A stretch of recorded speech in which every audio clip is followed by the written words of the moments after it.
Бұл баягы мен көптөгөн мезгилдерден бери айтып келаткан сөздүн фактысы катарында караса болот. Мамлекет бүгүнкү күндө жок.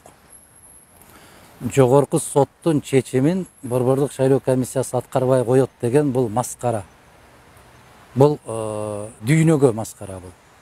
Демек бизде жогорку сотуң да жок, башка сотуң да жок, конституцияң да жок, мыйзам да жок деген сөз.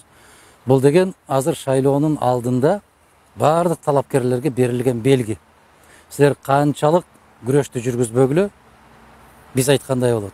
Жыйынтык биз айткандай чечилет дегенге берилген жакшы ишарат, жакшы белги.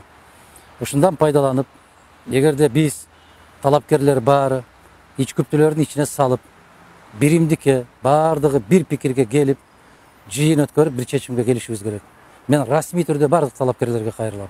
Эгерде шайлоонун чу деп башталганда алгачкы кадам ушундай башталды, аягы да арамдык менен бүтөт.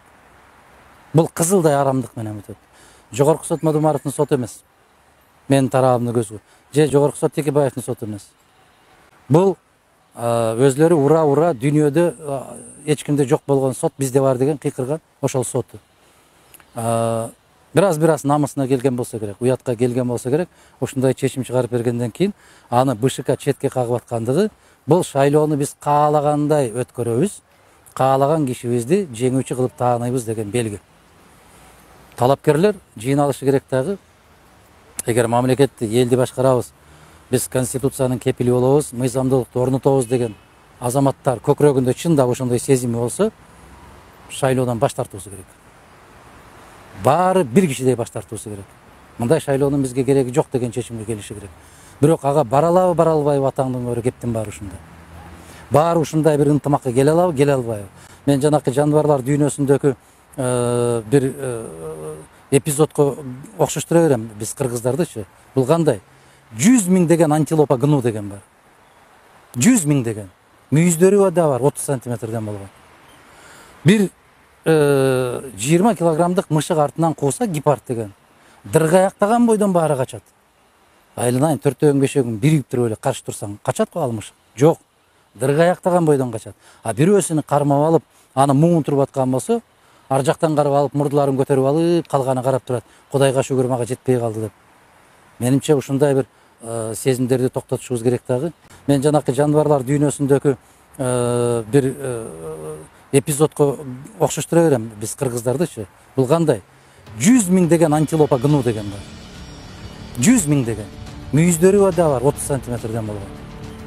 Бир 20 килограммдык мышык артынан кууса гепард деген. Дыргаяктаган бойдон баары качат. Айланайын 4-5 бирип туруп эле каршы турсаң, качат го ал мышык? Жок. Дыргаяктаган бойдон качат.